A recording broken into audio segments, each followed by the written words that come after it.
Ladies and gentlemen, please help me receive the guest of honor. Mufashe twakire umushyitsi wacu mukuru yarahageze.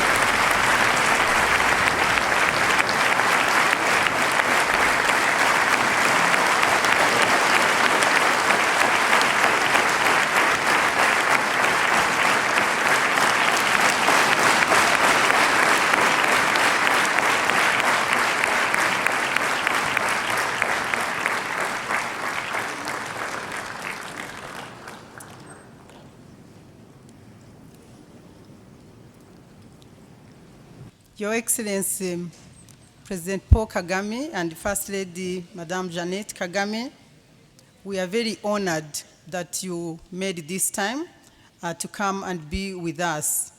We are gathered here from three sectors of our country: the faith sector, the public sector, and the private sector, to learn together on improving and becoming better leaders. We acknowledge that we are serving as leaders, but we long to learn and to grow. So we want to thank you very much for making this time to come and be with us. We appreciate that you always make time. Somebody said that love is spelled by T-I-M-E, so we do not take your time for granted. We know that it's made because you love us, and we appreciate that very much. My name is Mary Kamanzi, and I have the privilege of serving as the country director for the peace plan here in Rwanda. We've had some time here to learn, and we've looked at different things. I will just say a few of them, but we've seen that every leader needs both character and competence. And we've also seen that every leader needs to be a learner. We have also seen that every leader needs to be able to receive opportunities, but also create opportunities. It was a beautiful morning together with Pastor Rick, and we want to continue to learn and sharpen ourselves to better move this country where it needs to go. Banyacyubahiro mwese muteraniye hano, umushyitsi wacu mukuru yahageze, nyakubahwa perezida wacu Paul Kagame na Madame Jeannette Kagame, First Lady. Nkuko mubizi ntagombye kubisubiramo cyane, tumaze umwanya hano nk'abayobozi baturuka mu nzego eshatu: abari mu buyobozi bw'abafite imyizerere, abari mu buyobozi bw'abikorera, n'abari mu buyobozi bw'abakorera leta. Twese hamwe duteranijwe no kwiga no gufatanya no kugira ngo dukomeze turusheho kuba abayobozi beza. Musanzwe muri abayobozi beza, ariko twize yuko umuyobozi mwiza ari uwifuza gukomeza kiga. Uyu munsi rero byagaragajwe nuko mwese mwabyitabiriye. Your Excellency, without taking more time, I want to receive Pastor Rick back and his translator to continue to give us his message. So Pastor Rick, you're welcome back to continue and lead us in the training that you've been giving us. Thank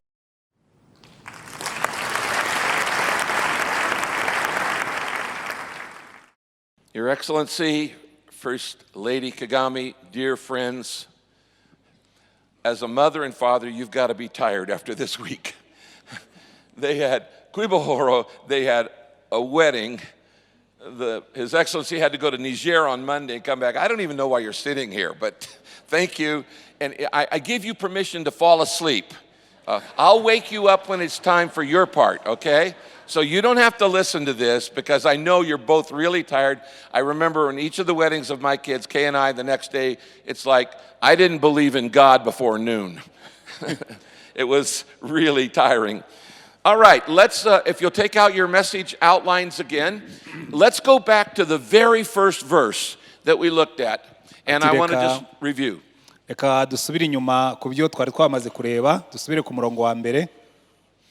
Now, Proverbs 28, verse 2, a nation will be strong and endure when it has intelligent, sensible leaders. ngo igihugu kizagira imbaraga kandi kizarama ikiba gifite abayobozi bazi ubwenge kandi batekereza cyane. And I've told you that we've gathered now from all 30 districts, private sector, public sector, and faith sector, churches, government, and businesses. Ati uyu munsi twateranye abantu b'abayobozi bavuye mu turere twose ko ari 30, bavuye mu nzego za leta, bavuye mu nzego z'abikorera ku giti cyabo no mu nzego z'amadini. And as Mary said, repeated, we say all leaders are learners. The moment you stop learning, you stop leading. Ati nkuko twabibonye kandi Mary yabisubiyemo, buri muyobozi wese agomba kwiga kandi umunsi uzahagarara kwiga no gukura ubwo ubuyobozi bwawe buzaba bwahagaze. Growing organizations require growing leaders. The moment I stop growing, the organization, the nation, the business, the church stops growing. Inzego zose zikenera abayobozi bakura kandi biga. Iyo mpagaze kwiga n'abanyobora itorero n'abanyobora business n'abanyobora muri leta, ubwo ibyo nyobora byose biba byahagaze. And I said, I honor you for coming here today because it says you're a learner, you wanted to learn, which means you are a leader. Ati navuze ko mwese nabashimiye cyane ndetse ndabubashye cyane kubera yuko mwemeye kuza mukamara uyu munsi twiga, ubwo birerekana yuko namwe murimo muriga kandi mushaka kuba abayobozi koko. And I want to tell His Excellency that twice we've stopped in the middle of this teaching and I've had them meet someone from another sector. Nyakubahwa Perezida wa Repubulika ndashaka kubabwira yuko inshuro ebyiri hagati mu nyigisho nagiye mpagarara kugira ngo abantu banabone n'umwanya wo guhura n'abari muri sectors badakoramo kugira ngo barusheho kumenyana. So I told the business sector you can't talk to business people, and the government sector you can't talk to government, and the church sector you can't talk to church. You have to talk to someone from the other sector. So we learn from each other. Ati nabwiye abari mu nzego za leta ngo ntibavugane n'abari mu nzego za leta ahubwo bavugane n'abari muri nabikorera ku giti cyabo cyangwa ari mu madini. Nabo madini bigenda bityo nabo bikorera ku giti cyabo bigenda bityo. Then we talked about the two components of great leadership, character and competence. Hanyuma twavuze ku bintu bibiri by'ingenzi bigira umuyobozi mwiza, harimo kugira umuco cyangwa kugira umutima w'ubunyangamugayo no kugira ubushobozi. Who you are and what you do. Uriwe n'icyo ukora. It's your own character and your skills. Ati iteka ryose umuyobozi agirwa n'icyo ari cyo muri we, umutima w'ubunyangamugayo kandi n'ubushobozi n'ubumenyi afite. And then we spent a lot of time talking about integrity and what does it mean to build character in your life. Twamaze igihe turimo nanone kwiga uburyo umuntu agira ubunyangamugayo cyangwa integrity kugira ngo agire character cyangwa kugira. And then we start talking about skills. Dutangira noneho no kuvuga n'ubumenyi n'ubushobozi umuntu agomba kugira. In 35 years, over 1 million people have gone through purpose-driven leadership training. Ati muri imyaka 35 maze nkora umurimo, abayobozi barenze miliyoni bize ubu buhanga bwo kuyobora mu buryo bufite intego. And I think I told you I have about 200 different lectures on leadership for government, business, and churches. And I had a hard time deciding what to share with you this morning. Ati nabwiye abo twari hamwe yuko mfite inyigisho zirenze 200 ku bintu by'ubuyobozi, ati byarangoye gutoranyamo izo ndi butangiye uyu munsi. But I told you we're covering two things. First, how do you see and how do you seize opportunity as a leader? Ati hanyuma rero nababwiye ngo turareba ibintu bibiri, uburyo ushobora kumenya no gufata amahirwe anyura imbere yawe. It was Napoleon who said leaders are dealers in hope. Ati Napoleon yaravuze ngo abayobozi n'abantu bacuruza ibyiringiro. The difference between management and leadership is management works on the day to day, but the leadership is thinking about tomorrow. Ati itandukaniro hagati ya management na leadership nuko management nukureba ibintu bya buri munsi uko ibintu bigenda, ariko leadership ireba ibiri imbere birenze ejo. Managers are working on today's problems, but leaders have to be thinking about what will be the problems tomorrow. Aba managers igihe baba bicaye barimo gutekereza uko ibintu bikorwa uyu munsi, abayobozi bafite leadership baba batekereza ngo ni ibihe bibazo tuzahangana nabo hirya y'ejo. You need both managers and leaders in every organization. Ni ngombwa kugira aba managers n'aba leaders muri buri muryango cyangwa muri buri kigo. And so you need to decide who in your business or in your sector or in your church, who is going to work on the day-to-day problems, and who's thinking ahead about the problems of tomorrow. ati iteka ryose haba mu itorero haba mu bikorera ku giti cyawe cyangwa muri leta hagomba kuboneka abo bantu bita ku bya buri munsi ariko n'abareba ibirenze ejo. Leaders have to live in the future because that's where we're taking people. ati abayobozi iteka ryose bagomba guhora batekereza ibyejo kubera ko niho tuba tujyana abantu. And in the future, you're going to have both obstacles and opportunities. ati kandi nugera ejo hazaza uzahura n'ibibazo ariko uzahuramo n'amahirwe. Now let's review what we've already said about opportunities. Reka dusubire inyuma turebe ibyo twamaze kubona ku bijyanye n'amahirwe. I told you that I was going to give you 9 principles of dealing with opportunities in the future. Nababwiye yuko hari amahame 9 nshaka kubigisha ku bijyanye no gufata amahirwe.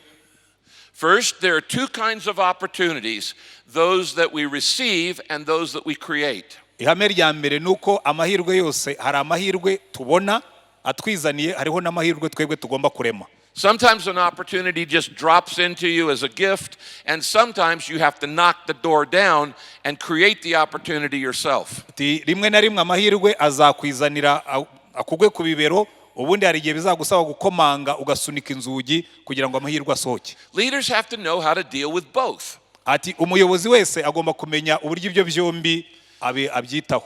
And then we talked about the fact that not every opportunity is a good one. Icya kabiri twabonye nuko buri mahirwe yose anyuze imbere yawe ntibiba bivuga ko ari meza ugomba kuyafata. An opportunity can be a detour and get you off track. Hari ikintu kigaragara nk'amahirwe kikaza kikakuvana mu nzira y'ibyo wakoraga. Or an opportunity could be a diversion or a distraction and it wastes your energy. Ubundi kikagaragara nk'amahirwe ariko kikaza kikakurangaza kikagutesha umwanya. And that's why I said you have to evaluate every opportunity as a leader and saying, is this really one we want to do? Niyo mpamvu nababwiye ngo buri mahirwe yose azaza mu nzira yawe ugomba kubanza ukayasuzuma ukareba niba azagira umumaro. As a business leader, you have opportunities. As a government leader, as a church leader, everyone has opportunities and you have to evaluate them. Waba uri umuyobozi wikorera ku giti cyawe, waba ukora mu rwego rw'amadini cyangwa urwa leta, iteka ryose hari amahirwe azaguca imbere. And then I gave you 5 questions to evaluate every opportunity. Hanyuma nabahaye ibibazo 5 ugomba gukoresha iyo urimo gusuzuma buri mahirwe akuzaho. And you remember we talked about these. First, the question is, what do I need to know? Icya mbere ni ibiki nkwiye kumenya kuri ibi ngibi. And then, who do I need to know? Who knows what I need to know? Icya kabiri ninde uzi ibi bintu neza ushobora kubingiramo inama. And the most important one is what might be the unintended consequences. Hanyuma icya gatatu nuvuga ngo ni izihe ngaruka zishobora kuvamo ndamutse mfasha aya mahirwe. This is a weakness in many leaders. They don't think through the unintended consequences. Iki ni intege nke abayobozi benshi bagira, ntabwo bajya bafata umwanya ngo batekereze ku ngaruka zishobora kuzava mu cyemezo bagiye gufata. And then we talked about asking yourself, what is my motivation in this? Hanyuma ikindi kibazo tugomba kwibaza no kuvuga ngo ni iki kinteye gufata iki kintu nka kijyamo. Sometimes we want something so badly we think it's the right thing, but it may not be the right thing for me. Hari igihe tuba dufite ikintu twifuza cyane tukibwira yuko kugifata ari byo biri byo ariko ukazasanga nta nyungu yari irimo. I've watched your president now for 15 years. Maze imyaka 15 nitegereza perezida wanyu. And I've told him many times I think he's an unusual leader. Kandi inshuro nyinshi namubwiye ko ari umuyobozi udasanzwe. I have met many prime ministers and presidents around the world. Abayobozi benshi ba premier ministre n'abaperezida ku isi nahuye nabo. But really the difference between His Excellency Paul Kagame and so many others is this. Ari itandukaniro rimwe rikomeye nabonye hagati ya Perezida Kagame n'abo bayobozi benshi nahuye nabo. And I can say this because I'm a friend. Kandi binshobora kubimubwira kuko ndi inshuti. He consistently chooses what's best for the nation, not what's best for him. Ati iteka ryose ahitamo ikizagirira abanyarwanda akamaro kuruta ibizamugirira akamaro we ku giti cye. And I'm not saying that because he's sitting here. Ntabwo mbivuze kubera ko yicaye hano. It's because I believe that's the only true kind of leadership. Ati nuko nzi neza yuko ubwo buyobozi nibwo buyobozi bukwiriye. If you're doing what's best for you in your business, nukora ibikungura wowe ubwawe mu byo ukora byose, or if you're doing what's best for you in your church, cyangwa ugakora ibikungura wowe nk'umuyobozi w'itorero, or if you're doing what's best for you in your sector of government, cyangwa ugakora ibikungura wowe aho ukora muri leta, you're a fake leader. uri umuyobozi. You're not a real leader. Leaders exist for other people. uko ubwo buyobozi bwawe ni ubuyobozi bw'ikinyoma kuko ubundi umuyobozi aberaho abandi. If we get some time at the end of the session, maybe I'll share with you the principles of influence. We talked about how leadership is influence. Ati nababwiye yuko ubuyobozi ni ukugira influence, ni ukuzana impinduka. But Wenda nimbona umwanya turaza kubivugaho. we've all seen leaders in business, government, and church who were bad influences. Ati twabonye abayobozi haba mu rwego rw'abikorera ku giti cyabo, haba mu rwego rw'aba leta, haba mu rwego rw'amadini bazana impinduka ariko mbi. Now, having trained 1 million leaders, here's what I've noticed. Ati kubera ko maze kwigisha abayobozi barenze nka miliyoni, hari ikintu kimwe nabonye. Most people start off in life genuinely wanting to be helpful and wanting to make a difference. Abantu benshi batangira mu buyobozi bashaka kugira umumaro ndetse bashaka no kugira impinduka bazana. Whether they're in journalism or business or real estate or medicine, they want to serve the community. Ati baba ari mu itangazamakuru, baba ari mu bitaro, baba ari mu bindi byose bakora, batangira bashaka gukorera abandi. But if you don't have character, what happens is that over time this happens. Service becomes serve us. Ati rero iyo udafite ubunyangamugayo bw'umutima, ati byatangiye ari kuvuga ngo ngiye kubafasha bihinduka ni mumfashe. Am I right? Ibyo mbabwira murabyumva nibyo. Yeah. Okay. So then we talked about does this opportunity fit my calling and purpose? Hanyuma ikindi kibazo cya gatanu twabonye ugomba kwibaza no kwibaza ngo ari se And we aya were- mahirwe ahuye n'umuhamagaro wanjye n'intego nari mfite. And we talked about the way you know your purpose in life is by looking at the way you are shaped, the way Ati you're nababwiye wired. ko uburyo uzamenya umuhamagaro wawe ni ukumenya imiterere yawe, uburyo waremwe. And I said that God gives 5 things in your life that makes you you. God doesn't want you to be somebody else. He wants you to be you. Hari ibintu bitanu Imana yaguhaye bituma ugomba kuba wowe, ntabwo ishaka kuba undi muntu. And if God made you, that means He's got a place for you where you'll be more effective than anybody else in that particular place. Ubwo Imana yarakuremye ngo ugire umumaro ahantu runaka undi muntu adashobora kuhagira umumaro. Now let's go finish up this part on opportunity, and then we can look at how do we deal with projects. Ati reka turangize cya gice twavugaga cy'amahirwe turebe uburyo twakora ku mishinga. The 5th principle is that God expects me to make the most of opportunities, but He does not expect me to do everything. Ati ihame rya gatanu riravuga ngo Imana ishaka yuko dukoresha cyane amahirwe yose duhawe, ariko ntabwo yigeze dusaba gukora byose. You cannot do everything you'd like to do. Ntabwo ushobora gukora ibintu byose wifuza gukora. But not everything's worth doing in the first place. Icya mbere nuko ibintu byose sina ngombwa kubikora. And what is the key is to figure out what matters most and do that and don't worry about the rest. Ati icy'ingenzi menya icyangombwa kigomba gukorwa aba ari cyo witaho, ibindi wenda ubyihorere. If you want to live an effective life, the first thing you have to do is learn how to set priorities. Ati niba ushaka kugira ubuzima bugira umusaruro, And the icya mbere second ugomba thing- kwiga and the second thing- iga kwiha priorite cyangwa gutoranya iby'ingenzi. Icya kabiri, the second, yes, Thank you, Antoine. I'm trying my best. You are my favorite translator. Thank you. He's an amazing. In fact, I'll just let him have the notes. You finish the lecture because you're saying it better. I'm giving the rice, but you're adding in all the spice. So this is good. I don't know which is more useful. I love So this keep man. on giving the rice. Have I told will you give lately? the Have I spice. told you lately that I love you? I do. All right. So the next point that we want to say is that opportunities come. This is number 6. Opportunities come when and where you least expect them. Ati icya gatandatu, ihame rya gatandatu nuko amahirwe menshi aza igihe tutari tuyategereje, akaza n'ahantu tutayatekerezaga. And because of that, number 7, we must stay flexible to be ready. Ati niyo mpamvu ihame rya karindwi riravuga ngo ujye uhora witeguye guhindura cyangwa guhinduka kugira ngo uhore witeguye. This is what's called learning to live on a margin. Ati ibyo byitwa kwiga kubaho That you don't spend all of your money, you save some back so you've got it when you need it in a special time. Ati bivuga ngo niba ufite amafaranga uyakoresha yose buri gihe, girayo usigarana kugira ngo uzayakoreshe igihe amahirwe aje. And you don't fill your calendar so full that there's no margin, no space in it, where if an opportunity comes up, you can actually do something about it. Ati igihe cyawe we kucyuzuzamo ibintu ku buryo amahirwe naza uburaho uyinjirizamo. So many leaders are so overextended in time and in money that when an opportunity comes up that really would be a good one, they can't do anything about it. They're already committed. Ati abayobozi benshi usanga ari igihe cyabo ari amafaranga yabo bahora baramaze kuyashyira mu bintu byinshi ku buryo niyo amahirwe aje babura icyo bayafatisha. I can hear you thinking about that one. Ati ndumva murimo kubitekerezaho.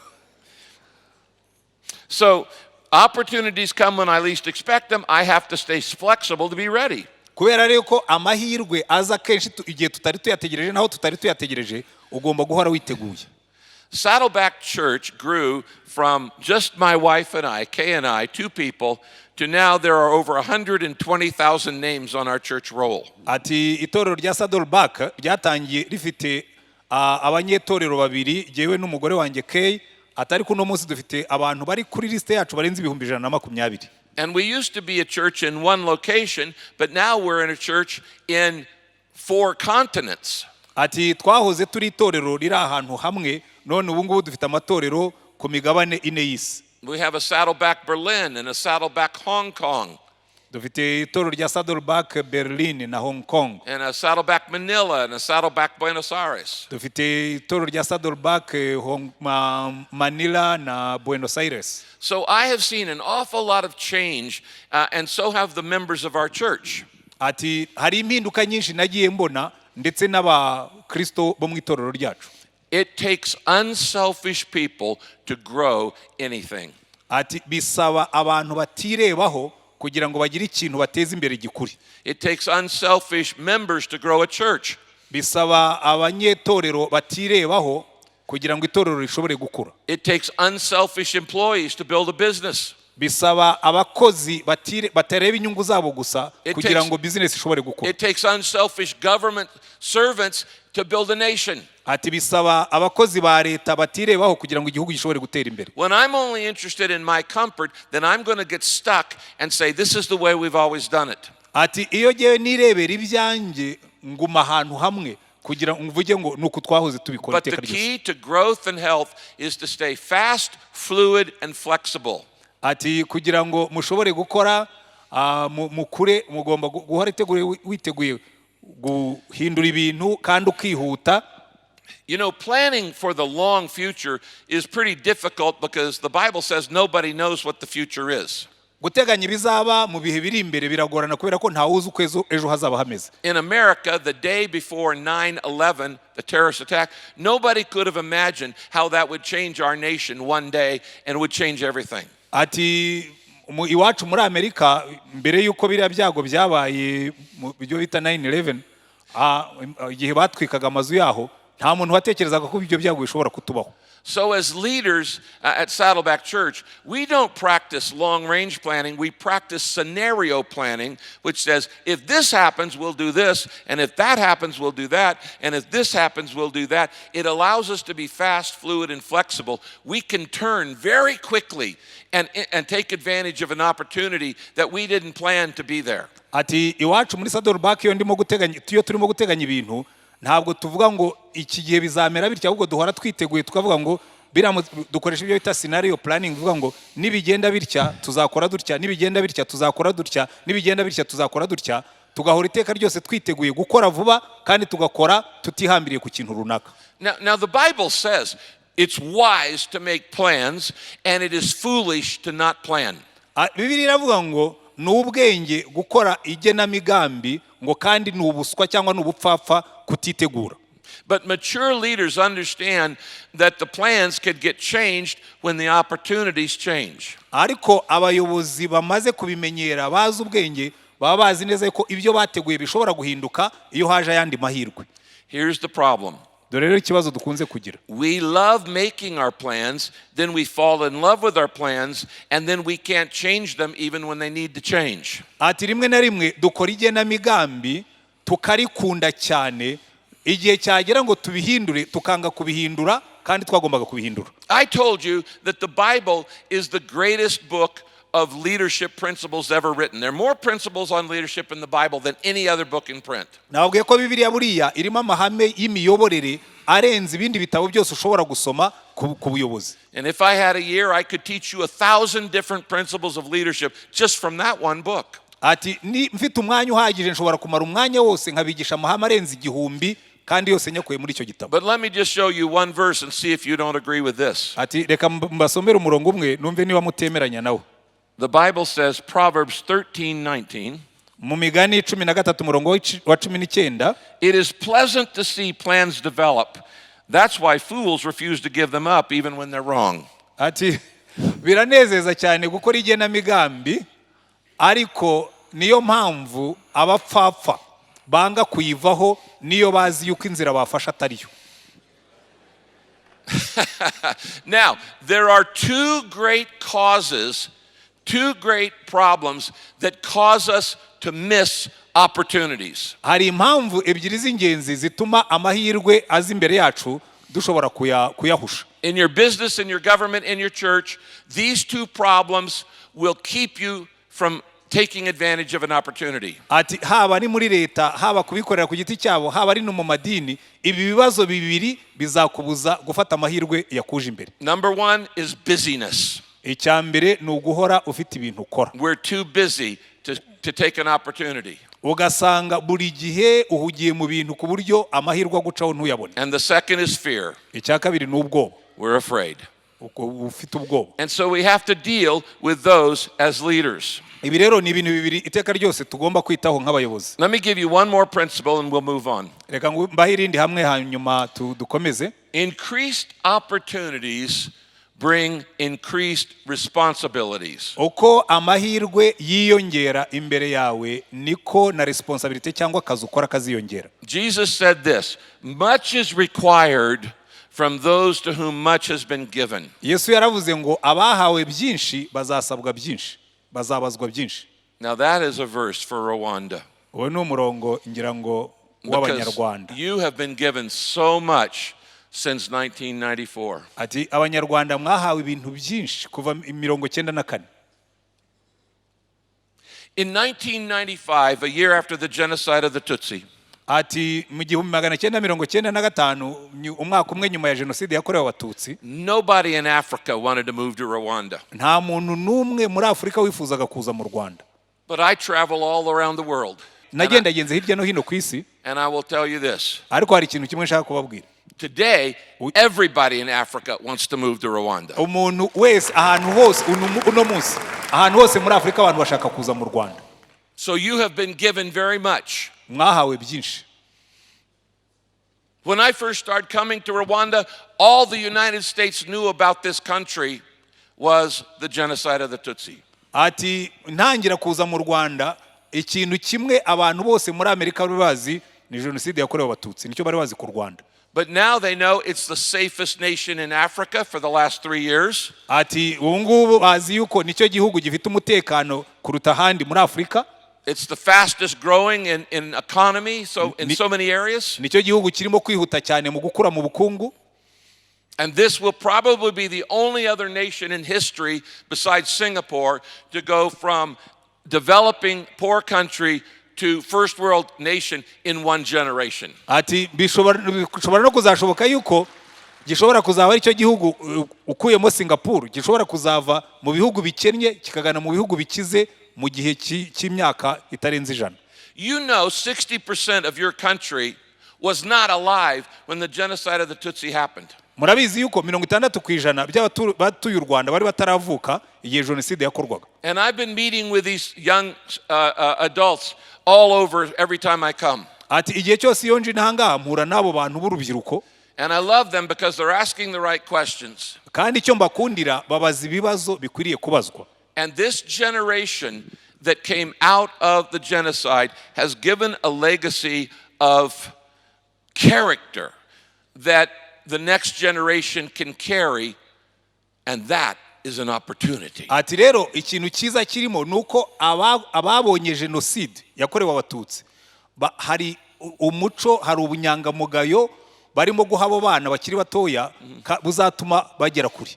I told you that when my son died and I was in deep, deep pain, I didn't want to go anywhere. And for 4 months, I did nothing but stay at home, be alone with God, and be alone with Kay.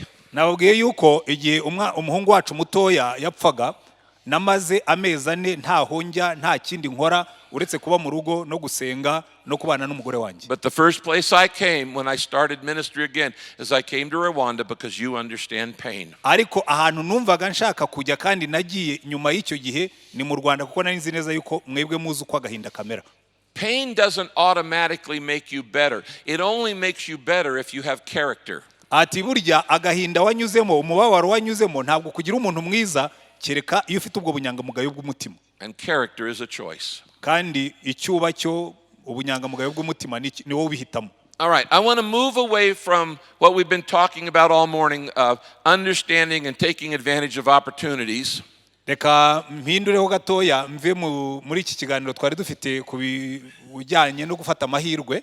And I want to look at understanding the 6 phases of any project. Noneho tugerageze kuganira ku ntera 6 kuri buri mushinga uwo ari wo wese uzagerageza gukora. Whether you're a business leader or a church leader or a government leader, leaders have to lead projects. Ati waba uri mu rwego rw'abikorera ku giti cyabo, mu rwego rwa leta cyangwa urw'amadini, buri muyobozi wese hari imishinga agomba gutangiza kandi akayibona ayiyobora ikagera ku musozi. And as a leader, you have learned from experience that everything takes longer than you wanted it to. Ati kandi nk'abayobozi hari isomo nizera ko mwize nuko buri kintu cyose gitwara igihe kirenze icyo watekerezaga ko kizatwara. And if you don't understand these 6 phases, I call them the 6 phases of faith, you will get discouraged and give up before you reach your goal. Nutumva neza izi ntera 6 z'umushinga ntabwo uzacika intege utari wageza ku ndunduro y'umushinga wawe. There are 6 phases of any project. Hari intera 6 kuri buri mushinga wose. And I call these the 6 phases of faith. Kandi izo ntera nzita intera zo kwizera. Because as a leader, you have to have faith. Kuko nk'umuyobozi ugomba kugira kwizera. You have to believe it can be done. Ugomba kwizera ko ibyo ugiye gukora bishoboka. You have to believe in people. Ugomba kwizera abantu. You have to believe God's going to help you. Ugomba kwizera ko Imana izagufasha. You have to believe you're going to give it your best. Ugomba kwizera yuko uzashyiramo imbaraga zawe zose. And you have to believe it's possible. Kandi ukizera yuko bizashoboka. Now, when God wants to build faith in your life, Imana ishaka kubaka kwizera muri wowe, He takes you through these 6 phases every project you'll go through. Ikunyuza muri izo ntera 6 umushinga wari wo wose waba urimo gukora. You will go through these phases many times in your life. Izi ntera 6 zazinyuramo inshuro nyinshi mu buzima bwawe. And once you understand them, you're going to relax and not get discouraged when it takes longer than you thought. Kandi numara kuzisobanukirwa uzajya utuza niyo ibyo urimo gukora byatwara igihe kirenze icyo wowe watekerezaga. All right. The very first phase in a project is a dream. Intera ya mbere ni ukugira inzozi. Everything starts with a dream. Ikintu cyose gitangirira mu nzozi cyangwa indoto cyangwa. Until someone starts dreaming, nothing happens. Nta kintu kizigera kibaho hatabayeho umuntu wakirose akagitekereza. What are you dreaming for your business? Ese inzozi zawe ni izihe kuri business yawe? What are you dreaming for your nation? Icyifuzo wifuriza igihugu cyawe ni kihe? What are you dreaming for your congregation, your church? Icyo wifuriza itorero uyobora ni iki? If you study the Bible, every time God does a miracle, moves out of heaven and moves on earth, it's because somebody believed, somebody started dreaming. Nusoma Bibiliya yawe neza uzasanga ko igihe cyose Imana yakoze ikintu uko hari umuntu wabanje kucyifuza akakigirira indoto akakigirira inzozi. So the first phase of any project is an idea. Intera ya mbere ya buri mushinga wose ni igitekerezo. It is a vision. Ni icyerekezo. It's a goal. Ni intego. It's a dream. Ni inzozi. And you need to be thinking about dreams in every area of your life. Ugomba kugira inzozi za buri kintu cyose kireba ubuzima bwawe. What is my dream for my family, for my career, for my children, for my nation. You need to dream in many areas. Ni ikihe cyerekezo, ni izihe nzozi mfitiye ubuzima bwanjye, mfitiye abana banjye, mfitiye umuryango wanjye, mfitiye igihugu cyanjye. And whenever God wants to bless your life, he starts by giving you a dream. Ati kandi iteka ryose iyo Imana igiye guha umugisha ubuzima bwawe, irabanza ikaguha inzozi. I could spend the rest of the day giving you examples out of the Bible. Nshobora kwirirwa umunsi wose mbaha ingero mpereye kuri Bibiliya. Noah had a dream of building an ark. Noah yagize inzozi zo kubaka inkuge. Abraham had a dream of building a new nation. Aburahamu yari afite inzozi zo kubaka ishyanga rishya. Moses had a dream of setting a nation free from slavery. Mose yari afite inzozi zo kubona igihugu cye kiva mu bucakara. Nehemiah was a businessman who had a dream of building a wall around the capital. Nehemiya yari umuntu ukora muri business ariko yari afite inzozi zo kubona igihugu cye gifite urukuta nako umujyi wa Yerusalemu ufite urukuta rurengera. There was a king named David who dreamed of building a temple.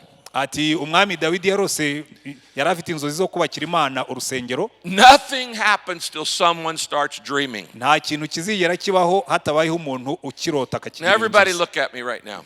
Mundebe hano. I dare you to dream great dreams. Ati kandi reka mbatera umwete wo kurota inzozi zagutse. Dream great dreams for God.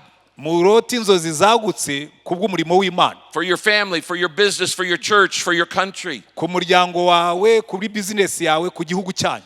What I love about dreaming is it doesn't cost anything. It's free. Ati cyo nkundira inzozi nuko nta n'ibiciro bidusaba. Nta mafaranga bisaba, urabikora gusa. You can dream all you want and it doesn't cost any money at all. Ushobora kurota inzozi zingana zite nta mafaranga bizagusaba. Everything starts with a dream. Ariko ibintu byose bitangirira ku nzozi. By the way, how do you know if a dream is from God? Reka mbabwire uzamenya ute ko izo nzozi ufite zavuye ku Mana. You will not be able to accomplish it on your own power. Igihe uzabona inzozi zawe udashobora kuzigeraho mu mbaraga zawe zonyine. It will be a dream so big it will involve other people and God. Zigomba kuba ari inzozi zagutse cyane ku buryo bizasaba ko abandi bantu bagufasha n'Imana igashyiramo ikiganza cyayo. It will require you to take risks and faith. Bizagusaba kuva mu byo umenyereye mu kwizera. I am just wondering if there is a dream in your heart right now that you've been afraid to let out. Ati ndibaza ahubwo mu mutima wawe haba harimo inzozi waba wararose ariko ugatinya kuzisohora ngo zijye hanze.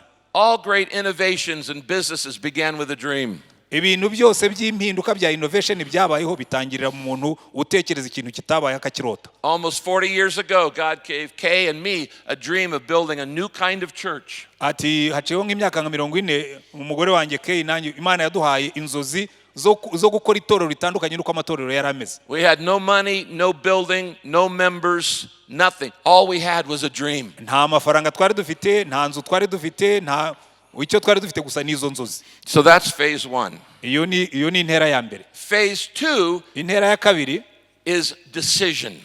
Ni icyemezo ufata. Now you must make the decision to go after the dream. Ati ugomba gufata icyemezo inzozi zawe ukazishyira hanze ukazikurikirana. Because a dream is worthless until you decide to go after it. Inzozi ntacyo ziba zimaze iyo udahagurutse ngo ugire icyo zikoraho.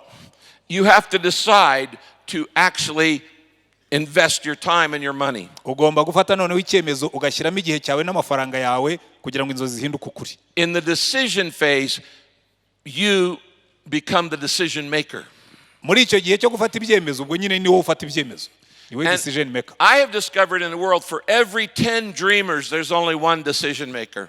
Ati naje kubona yuko mu nzozi zose abantu bashobora kurota iteka ryose hagomba kuboneka umuntu ufata icyemezo. Most people will never do anything about their dream. They'll just let it die. Abantu benshi barota inzozi ntibagire icyo bazikoraho bakazireka zigapfa. The decision phase is the moment of truth. Ati kuko uriya mwanya wo gufata icyemezo ni uhishura ukuri kwawe. And you have to make 2 decisions. Agomba gufata icyemezo. The decision to invest time, money, effort. Ushobora gufata icyemezo cyo gushyiramo amafaranga yawe n'igihe n'imbaraga. Invest your energy, invest your reputation. Ugashyiramo imbaraga zawe ndetse n'ukuzwi. You take the plunge, you lay it on the line, you make the effort. Ati ukemera ugashyiramo imbaraga ugafata igihe cyabyo. But you're also making a decision to let go of something old. Ariko hari n'icyemezo ugomba gufata cyo kureka ibintu bimwe wari umenyereye ukabireka bikagenda. You can't grab onto the new without letting go of the old. Ntabwo ushobora gufata ibintu bishya utari kwibya kera ngo biveho. I don't know if you've ever seen a circus with the trapeze person who rides out on one line and then grabs the other. At one point you have to let go to grab the other and go to the other side. Sinzi niba mwari mwabona bari abantu bakora ibintu bya acrobacy asimbuka ahantu harehare agagenda ku mugozi umwe kugira ngo afate ukurikiyeho akarekura uwo yarafashe. And you have to let go of your security to go after your dream. Ugomba kureka ibyo wari umenyere byagabuhaga umutekano n'ituze kugira ngo ushobore gukurikira inzozi zawe. Abraham had to leave his comfortable homeland to go build a new nation. Aburahamu yagombye gusiga igihugu cye yaramenyereye ajya gutangira ikindi. Moses had to give up living in the comfort of Pharaoh's home to go become a liberator for his people. Mose yagombye kuva aho yari ameze hasusurutse, aho yari ameze neza kwa Farawo ajya kubana n'abantu be. Nehemiah gave up his job as the very comfortable job as the assistant to the king of Babylon to go build a wall around Jerusalem. Nehemiya yagombye kureka akazi ke kamuhembaga neza aho yari yungirije umwami w'i Babuloni ajya gusana inkike za Yerusalemu. If you want to walk on water, you have to get out of the boat. Niba ushaka kugenda ku mazi ugomba kuva mu bwato.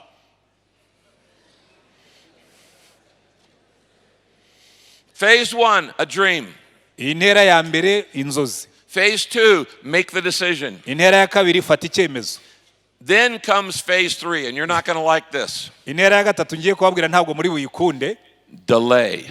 Hazazamo igihe cyo. A dream is never fulfilled immediately. Nta nzozi na zimwe zijya zibaho umunsi wa zirose. There are always delays. Hari ibintu bizagukerereza mu nzira. Let me read you a Bible verse from Habakkuk 2:3. Reka mbasomere umurongo uba muri Habakuki igice cya kabiri umurongo wa gatatu. God says, "These things I plan won't happen right away. Slowly, steadily, surely, the time approaches when the vision will be fulfilled." Imana yabwiye Habakuki avugira ngo ibi ngibi nkubwiye ntabwo bizahita biza ariko ubitegereze amaherezo bizasohoza.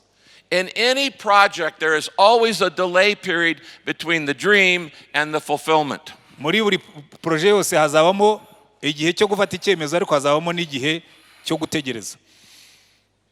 Now we all know that waiting is a part of life, but we all hate to wait. Ati turabizi ko gutegereza biba mu buzima ariko twese twanga ntabwo tubikunda. I don't want to wait in traffic. I don't want to wait in a doctor's office. I don't want to wait in a line at a grocery store. I want everything now. Ati kenshi ntabwo twishimira gutegereza iyo turi kwa muganga, gutegereza iyo traffic itihuta, gutegereza aho turi hose tuba twifuza ko ibintu biba ko kanya.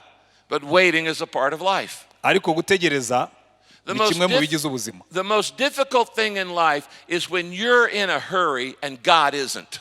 Ati ikintu kijya kigora abantu ni igihe wowe wumva wihuta ukabona Imana yo nta gahunda ifite yo kwihuta. Sitting in God's waiting room gets frustrating. Ati kwicara utegereje Imana nabyo bijya birambira abantu. Why is there always a delay? Kuki iteka ryose tugira ibidukerereza? Because while you're working on the project, ati iyo urimo gukora ku mushinga runaka, then God is working on you. Imana nayo hari kibirimo kugukoramo. Now the fourth phase, intera ya kane, is difficulty. Ibibazo. Now you not only get to wait, but you get to have problems while you wait. Uretse no gukererwa noneho uhuriramo n'ibibazo. In the last couple of days, I've talked to a couple of very wealthy businessmen who told me that this story has happened in their life over and over and over. Ati naganiraga n'abantu b'abacuruzi mu minsi ishize bambwira ngo bambwira ibintu bagiye bahura nabyo. You have delay and then you have difficulties. Ugize igihe cyo gukererwa hongeyeho n'ibibazo. When I started Saddleback Church, I had no idea it would take 13 years before we would be able to buy land and get a building. Ntabwo nari natekereje ko bizantwara nibura imyaka 13 ngo mure kugura ubutaka nubakira urusengero.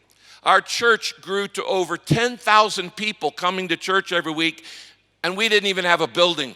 Twageze kuba Kristo ibihumbi 10 tutaragira urusengero rwacu. In the first 13 years of my church, I used 79 different buildings. Ati iyo myaka 13 twakoresheje twimutsa ahantu hageze kuri 79. We used to say, we're the church, if you can figure out where we are this week, you get to come.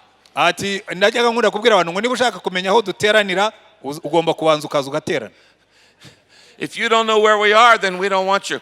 Ati niba utazi aho duteranira ubwo nyine ntuhazi. We used 5 different school buildings. Twakoresheje amashuri 5. We used a bank building. Twakoresheje icyumba kimwe cyo muri bank. We used a field. Hari aho twakoreye hanze. We used a tent. Hari aho twakoresheje ihema. We used all kinds of warehouse buildings. Twakoresheje ahantu mu mastoke. And the church kept growing and growing. 1,000, 2,000, 5,000, 10,000. Itorero rirakomeza rirakura tuva ku gihumbi kimwe 2 3 tugera ku 10. And I kept saying, Lord, when are you going to let us get a building? Nkabona mbwira Imana ariko Mana uzatwemerera ryari kugira urusengero rwacu. And he said, just trust me. Kambwira ngo komeza unyizere. Now during those 13 years we didn't have a building. People would say, when are you going to build a church? Abantu bakaza batubwira ko mufite itorero muzubaka urusengero ryari. And I would say, that's what I've been doing 13 years. Church is not a building, church is people. Ariko nkabwira mbabwira ariko burya itorero ntabwo ari urusengero, itorero ni abantu. But we went 13 years of waiting and difficulty, while the church kept growing. Ati icyo gihe nubwo twari turi mu bibazo dutegereje ariko itorero ryarakomeje rirakura. But God knew what he was doing. Ariko Imana yo yarizi ibyirimo gukora. Because by the time we bought land, we bought a big enough piece that we could have a big church. Ati igihe twebwe twageze aho ngaho twaguze ubutaka bunini cyane ku buryo twashoboye kubaka urusengero. We say the shoe must never tell the foot how big it can get. Ati ntabwo inkweto ari ibwira ikirenge uko kigomba kungana, ikirenge nicyo kidesida inkweto zagwa. So we had difficulties and delays. Ati twagize ibibazo tugira. Are any of you relating to this right now? Ati niba ari ibyo urimo kunyuramo bigukerereje. All right, phase 5. Ati cya 5. Finally, you get so many problems, you come to what I call dead end. Ati rero hari igihe ugera ahantu ushyeze ku iherezo, ku ndunduro byakurangiye. Dead end. You're at the end of the street and there's a blockade. Ati ugeze ahantu noneho nta nubwo ushobora kuharenga. There's nowhere else to go. Nta handi ushobora kujya. First you had delays. Wagize igihe cyo gukererwa. Then you had difficulties. Hanyuma uhuye n'ibibazo. And finally you hit a dead end. Noneho ugeze ku iherezo. And you think, we have failed. Ukavuga ngo noneho byatunaniye. It is the death of a vision. Ati there's no more place to go. Nta handi dushobora kujya. We have finished and missed our target. Ati ibyo twategerezaga gukora byapfuye. And it looks like everything has gone from bad to worse to impossible. Ati bikamera nk'aho ibintu byavuye mu kuba biba bicyane no kudashoboka. But when you get to dead end, you need to not be discouraged. You need to start celebrating. Ati nugera hariya ntuzacika intege ahubwo uzatangire kwishima. Because you're ready for the next phase. Kuko ubu ugiye kugera noneho ku iherezo. And phase 6. Ku ntera ikurikiyeho. Phase 6. Intera ya 6. Is deliverance. Ni ukubohorwa. And all of a sudden the door opens. Noneho urugi rugakinguka. And the miracles happen. Ibitangaza bigakoreka. And the dream is fulfilled. Inzozi zawe zigasohora. Now I don't know what phase you are at today. Ntabwo nzi aho ugeze uyu munsi. You may be in the dream phase. Ushobora kuba ukirimo kurota. You may be in the decision phase. Ushobora kuba warafashe icyemezo. Or you're in the delays. Ushobora kuba uri mu gihe wumva urambiwe urimo gukererwa. And the difficulties. Cyangwa urimo guhangana n'ibibazo. And you may be at the dead end. Cyangwa ushobora kuba ugeze hari aho uva waheje byarangiye. Hang on. Wihangane. Do not give up. Ntucike intege. Leaders refuse to give up. Abayobozi nyabayobozi ntibajya bemera gucika intege. Tough times never last, but tough people do. Ati ibihe bikomeye ntabwo bijya bihoraho ariko abantu bakomeye bo barakomeza. And if you will hold on, there will come a day of deliverance. Kandi nukomeza ukihangana umunsi wo gutabarwa uzagera. When the genocide of the Tutsi happened in 94, igihe jenoside yakorewe abatutsi yabaga muri 94, that literally was a dead end. Icyo gihe abantu bose babonaga u Rwanda rwarangiye. But there was a deliverance. Ariko habayeho kubohorwa. And that's why we have Kwibohora 25. Niyo mpamvu twagizeho kwibohora inshuro ya 25. This afternoon after lunch we're going to continue with part 2 of our leadership training. Uyu munsi nyuma ya saa sita nyuma ya lunch turaza gukomeza igice cya 2. But we have a special guest here today and we all want to hear from him. dufite umushyitsi w'icyubahiro uyu munsi dushaka gutega amatwi. This man represents everything I've been trying to teach you all morning. Uyu muntu urebye ni icyitegererezo cy'ibyo nabigishije byose muri kino gitondo.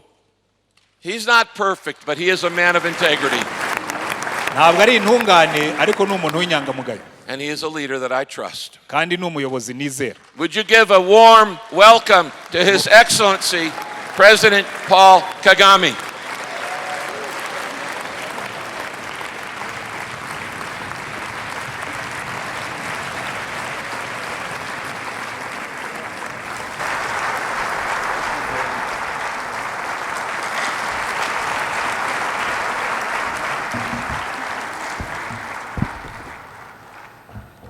Mwaramutse neza mwese.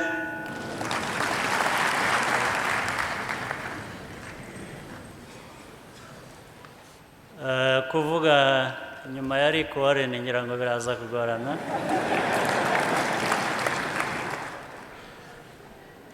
Ubundi hari ubwo ngerageza iyo adahari.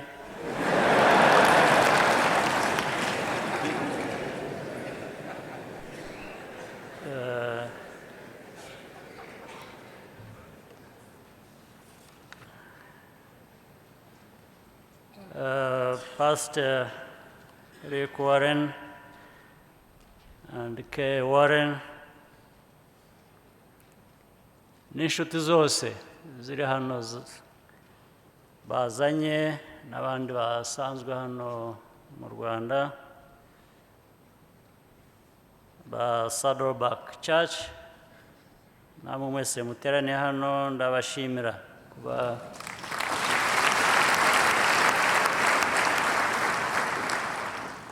sinzi niba ndi bukenere Pastor Rutayisire kaza gukora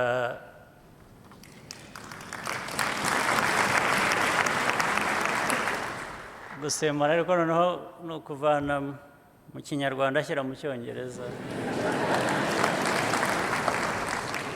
ariko ndihangana ningeraho ntegwa ndaza kumwitabaza.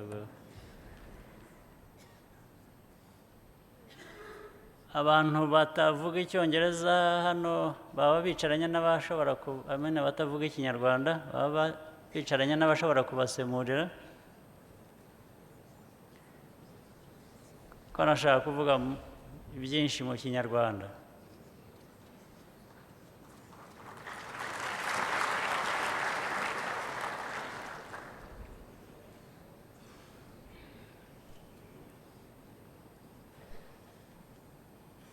Ndagira ngo ntangire nifuriza ikaze abashyitsi bacu bari hano baturutse hanze igihugu cyacu. Ndagira ngo kandi nibutse ko kandi nshimira Saddleback Church na Rick Warren na Kay mu kwezi kwa kane twagiye iwabo tujya kwibuka inshuro ya 25 muri Amerika. Batwakiriye neza cyane baduhuza n'abayoboke babo tugira ibiganiro byiza badufashije kwibuka. Nagira ngo mbashimire.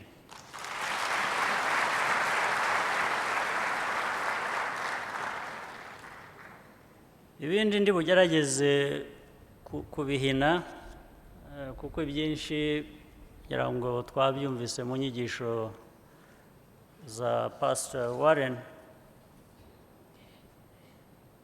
Iby'ubuyobozi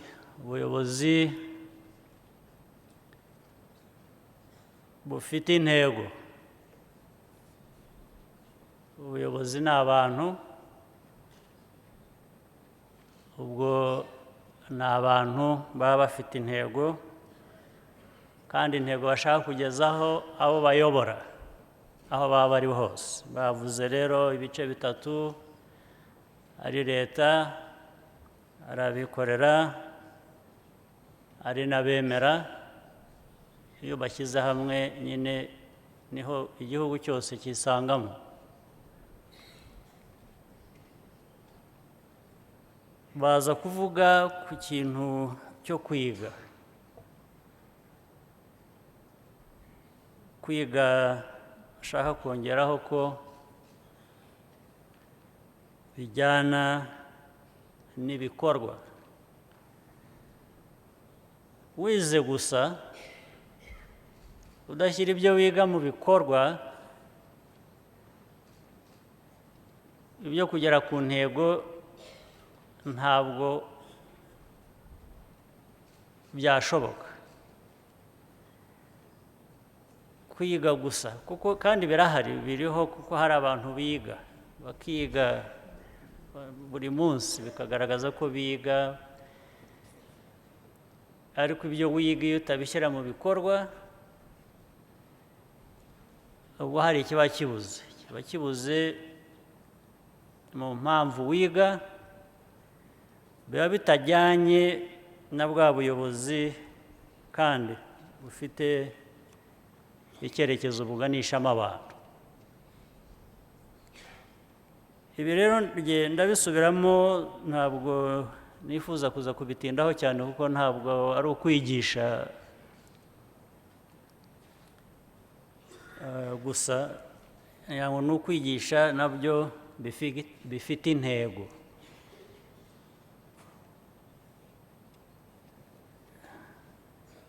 Ndashakisha uburyo duhuza ibyo twiga, inyigisho n'ibikorwa n'intego, kandi nkabivugira ko uko abayobozi twese turi hano twateraniye aha, mu nyigisho za buri munsi duhabwa,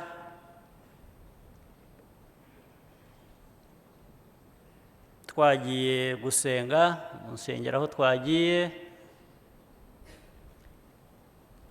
zirasobanutse, tuzihabwa buri munsi, zisubirwamo. Intego ntabwo ari iyo ngiyo yo kwigisha, yo gusubiramo inyigisho nziza buri munsi. Intego ni ukuvana izo nyigisho mu nyigisho gusa, zijya mu bikorwa, tukagera no ku ntego.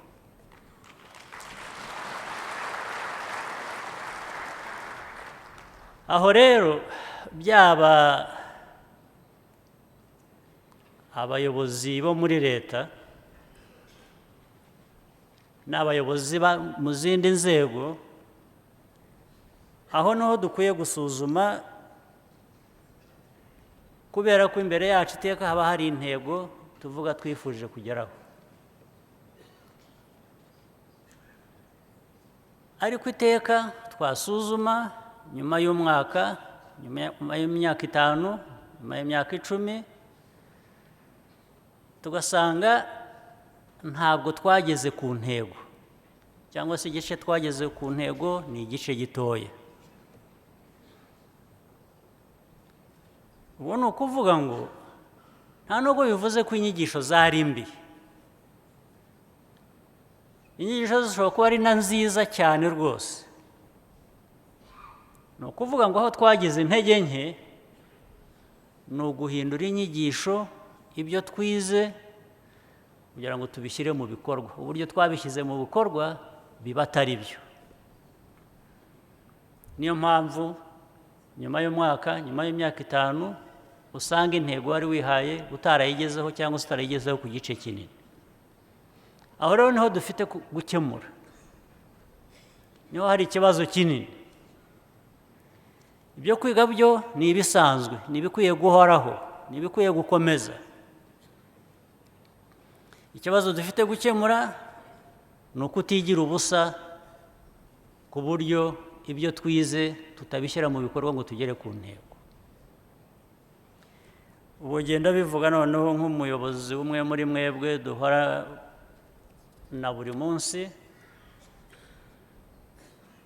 duhora dufite ibyo twifuza kugeraho tuvuga, iteka twasubira inyuma twajya gusuzuma tugasanga ntabwo twageze ku byo twifuzaga, kandi bigahora ari ingarukamwaka buri mwaka ariko tubibona. Reka nongere ku byo Rick Warren yavuze byafasha abantu kugira ngo tube twatera intambwe, kandi nabyo mpora mbiganira n'abayobozi bagenzi banjye n'abandi.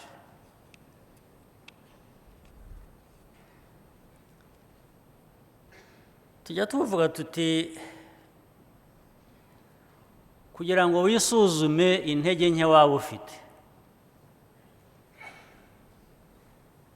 njya nkunze kubwira abantu, hari abayobozi ku nzego zindi, cyane cyane mu nzego za gisirikare, naho ngeramo uruhare nkagira ubwo njya kuganira nabo, ndababwira ngo uburyo bwa mbere bwo gutera intambwe mu kwikosora, mu gukomeza kwiga, ujye ushaka umwanya wivugishe wowe ubwawe, mu munsi, mu cyumweru, mu kwezi, ushaka umwanya ubaza utari ko icyo ntuzuza cyaba ari iki, inenge mfite yaba ari iyihe, noneho uheraho ushake uburyo ibyo wabikemura. Impamvu mbivuga ntyo ni ukuvuga ngo uramutse ushatse gutegereza kugira ngo uwakubonyemo inenge abe ari uza kuyikubwira,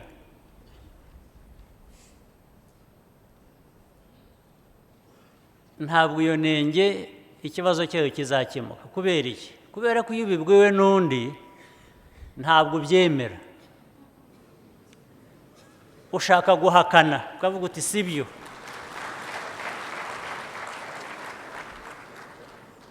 ugatangira impaka, ndetse ukumva ko abantu bagusuzuguye cyangwa bagututse cyangwa batakubonamo agaciro ukwiye kuba ufite. Ni ikibazo cy'abantu, abantu niko duteye, abantu kenshi ntabwo twakira ibyacu bitari byiza iyo bivuzwe n'undi. Niyo mpamvu rero twe tubyibwiye, ukabyibwira ukavuga uti, cyangwa ukabishaka ukavuga uti ariko icyo naba ntuzuza cyaba ari iki, inenge yanjye yaba ari iyihe. Nutongana nawe muzatongana,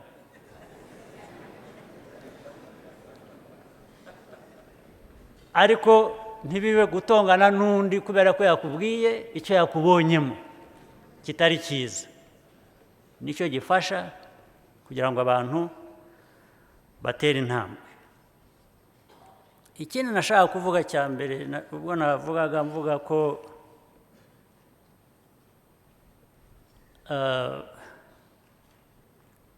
ibintu by'intego, ngira ngo byinshi Rick Warren yagiye abisobanura, cyangwa se kurusha intego gusa ntarayigeraho, ubuyobozi buganisha ku ntego.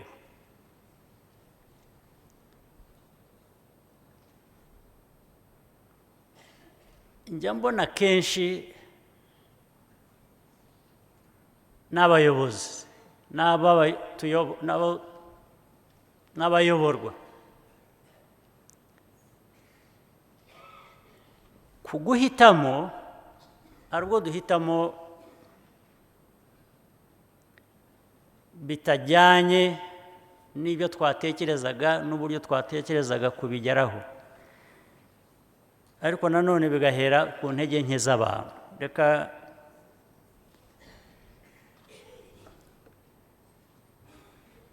mvuge, njya ndeba rimwe na rimwe, buri munsi dusubiramo iby'uko ndacyashakisha uburyo mvana imyigishirize, imyigire, kuguma ari imyigishirize gusa no kwiga tutajya mu bikorwa. Nicyo ndiho nshakisha, nicyo cyaduteza imbere nk'igihugu, nk'abantu.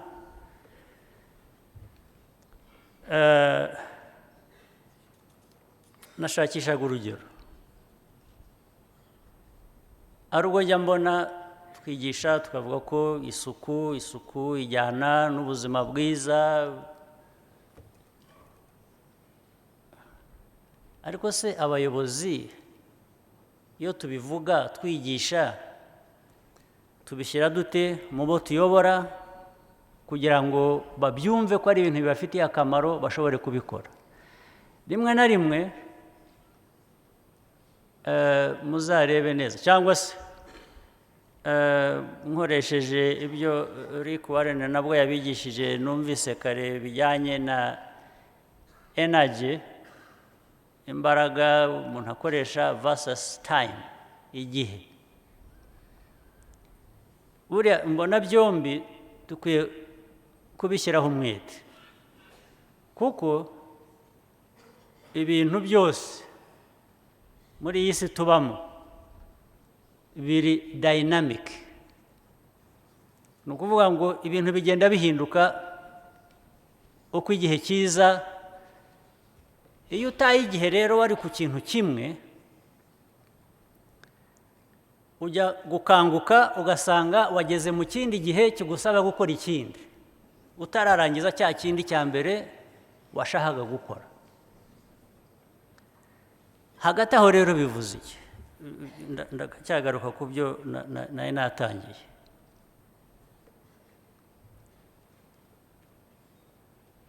Iyo tubwira, twebwe nk'abayobozi tubwira abaturage ibyo gukora, ese turakurikirana tugakorana n'abo tuyobora kugira ngo turebe niba twageze ku byo twari twasezeranye gukora? Cyangwa se tubiganirira mu cyumba nk'aha ngaha, tukaganira ibintu bizima, twasohoka buri wese akibera wa wundi we, bikarangirira aho ngaho? Ariko abantu bajya guhitamo bafite ibyo bahitamo. Reka nkwereke ukuntu bahitamo bishobora gukosorwa. Kubahiriza igihe, akenshi ikintu nabonye mu Banyarwanda nibo nzi cyane mbana nabo, kubahiriza igihe biza rimwe na rimwe. Ahantu nabonye bubahiriza igihe ni igihe bagiye gusenga. Iyo bavuze ngo misa,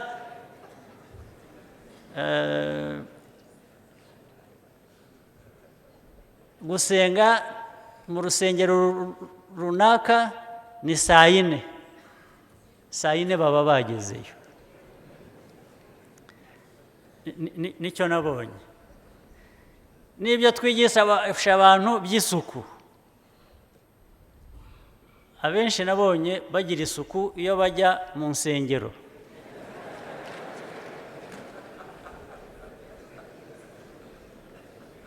Ibyo ntabwo mvuga ngo ni bibi, niko bikwiye, ariko kuki utabikoresha n'ahandi? kuki udasohoka ngo ubikoreshe n'ahandi?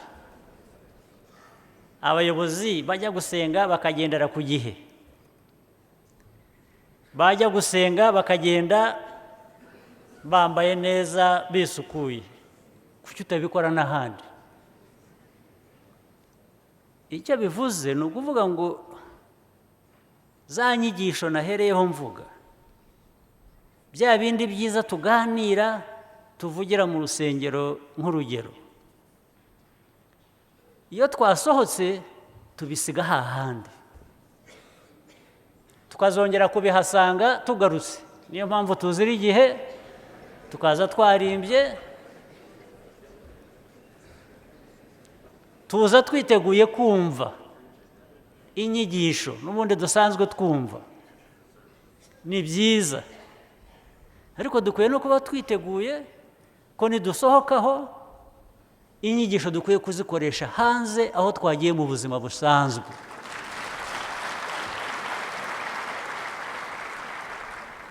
Mu mago yacu, mu mashuri, ku kazi aho turi aho ariho hose, dukwiye kubikurikiza.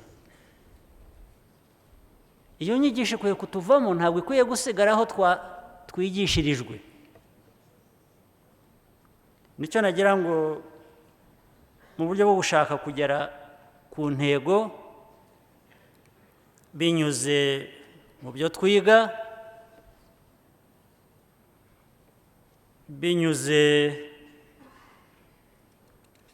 mu guhitamo, binyuze mu byo dukora, bikomeze birimo izo mbaraga, birimo na cya gihe. Ndacyafatanya ibyo Rick Warren yavuze by'imbaraga dukoresha, by'igihe, byombi tugomba kubijyana cyangwa kubikoresha uko bituganisha kuri ya ntego kugira ngo tuyigereho. Intego ni results, ni ikintu kiba kiri aho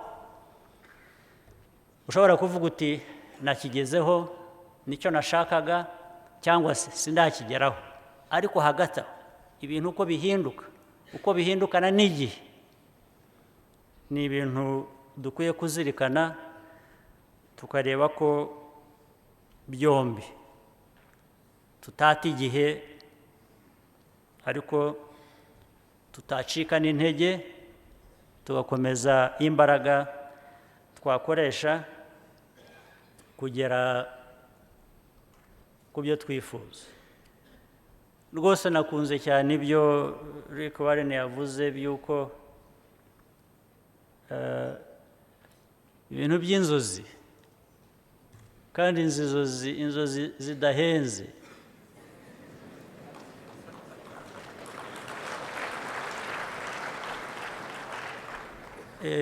Inzozi zidahenze ni nka bya bindi byose, n'ibi byose navugaga byo guhitamo ubundi byo birahenze, ahubwo gukora ibyo wahisemo wenda nibyo bivunanye. Ariko kuki nibura udahera kuvuga uti jye mpisemo iki kubera iyi mpamvu? Nanone biratuganisha ku biriya byiswe purpose driven leadership, purpose driven anything, purpose driven results, purpose driven call it whatever, you must have a purpose. Ni ibintu rero nabyo guhitamo, ndetse guhitamo neza nabyo ntabwo bihenze. Ni ibintu banza ukisaba wowe ubwawe, muri wowe. Nibyo bya bindi navugaga by'uko witekerezaho mbere y'uko ugira igikorwa ndetse kiba kivuze ngo nicyo nahisemo, cyangwa se ni igikorwa gifite ingaruka, gifite intego, kingeza ku ntego nifuzaga natekereje. Gutekereza bishaka, ntabwo nibwira ko nubwo twamenyereye gufashwa, abagira neza badufasha mu bintu byinshi, nutegereza ko bazakuzanira inkunga yo kumenya uko uhitamo, ubwo hari ikibazo.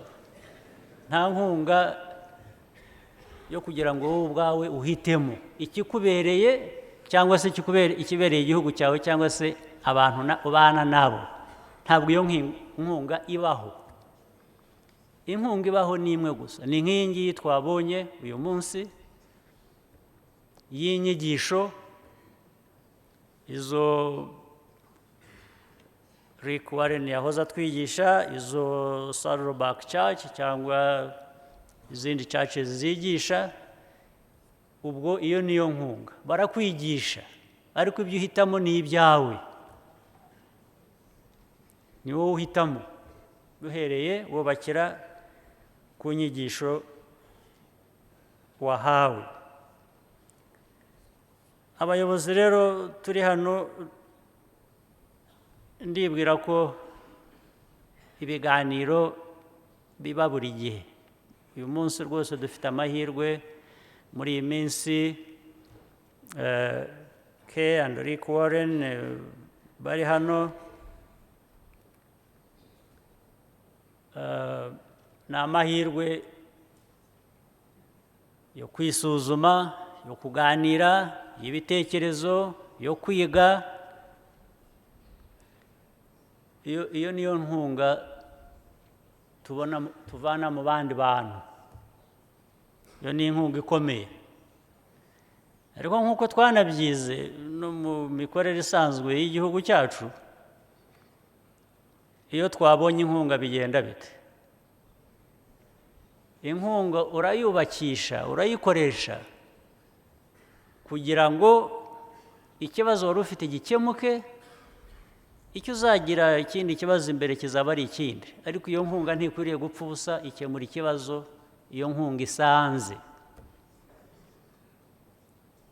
Inkunga y'ibitekerezo rero, inkunga yo kwiga, ni inkunga numva twakomeza kubakireho no mu buzima busanzwe. Ibyo navugaga by'inkunga tubona muri leta, tuvuga ko dukenera inkunga uyu munsi kugira ngo tuyikoreshe ejo two kuzakenera inkunga.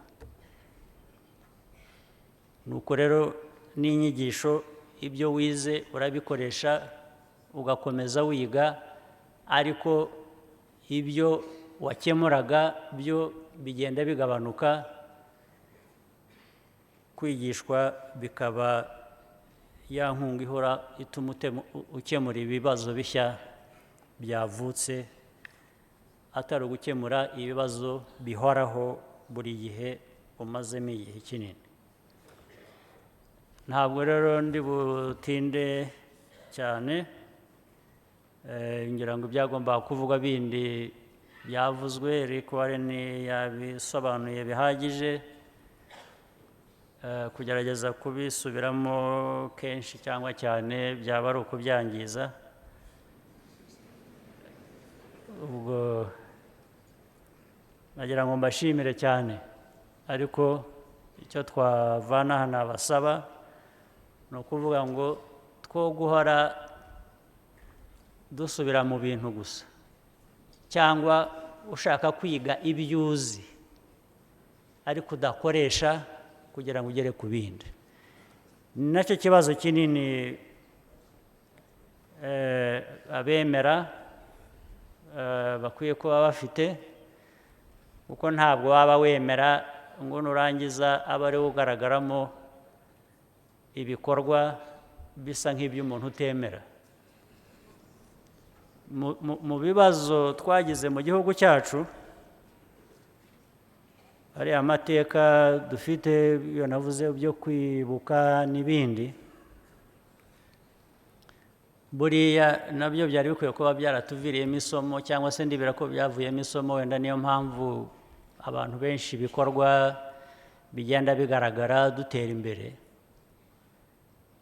ariko n'ubu ntabwo ndasobanukirwa kumva abantu bahagararaga imbere y'abandi bakabigisha inyigisho z'Imana, bakabigisha ibikorwa, insengero zikabaho, barangiza izo nsengero zikagenda zikaba izo kwiciramo abantu, abigisha bahagarara imbere y'abantu bakigisha, akaba ari bo bagenda batunga agatoki abakwiye kwicwa, abigisha abashinzwe kwigisha ijambo ry'Imana bakajya muri bagenzi babo bigishanya hamwe, bagahitamo ugomba gupfa n'ugomba gusigara. Iyo ni inenge izahora idukurikirana, ku buryo niyo mpamvu nk'u Rwanda tugomba gukora ibintu bidasanzwe kugira ngo duhangane n'iki kintu kidasanzwe cyatubayeho.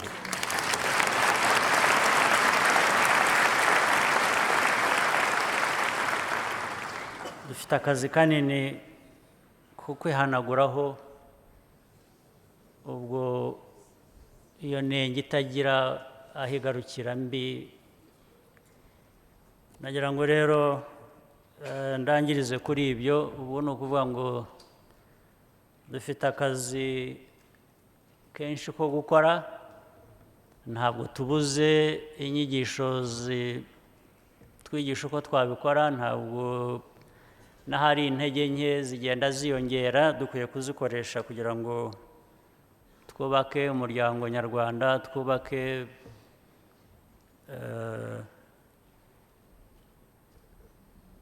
isi tubamo, twayigiramo uruhare, twagira inkunga dutera niyo yaba ari ntoya, ariko tubanza guhera iwacu tugakora ibintu binoze, noneho tukaheraho tujya gusangira n'abandi ibyo twashobora guteramo inkunga. Murakoze cyane rero, mugire umunsi mwiza.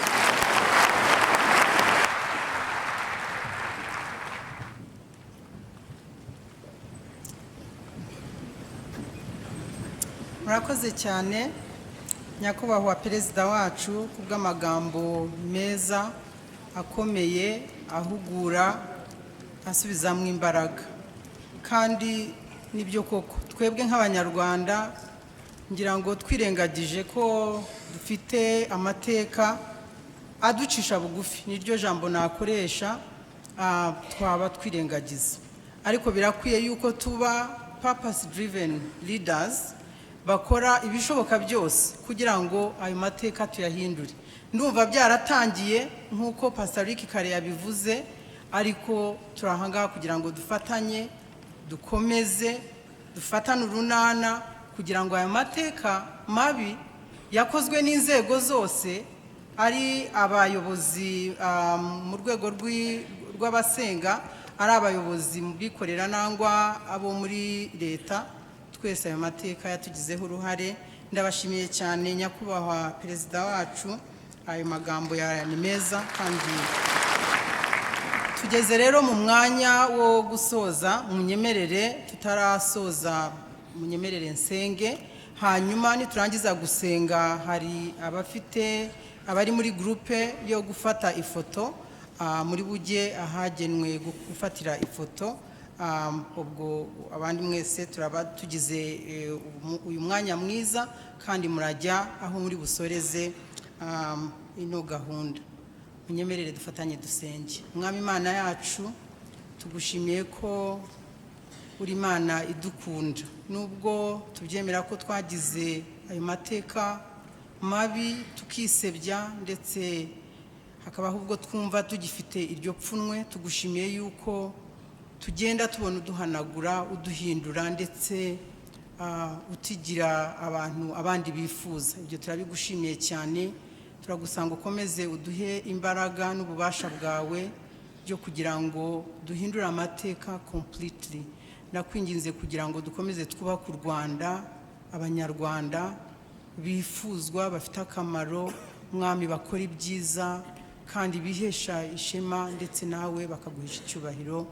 Nuhabwe icyubahiro muri uyu munsi, amasaha asigaye turakuragije, kugira ngo ukomeze uyaganze, mu izina ry'umwami wacu Yesu. Amen. turabashimiye cyane nyakubahwa perezida wacu na first lady. Imana ibaha umugisha, atari bya bindi by'ukuntu tubivuga gusa. Turabifurije rwose, kandi namwe mwese Imana ibaha umugisha, mugire umunsi mwiza.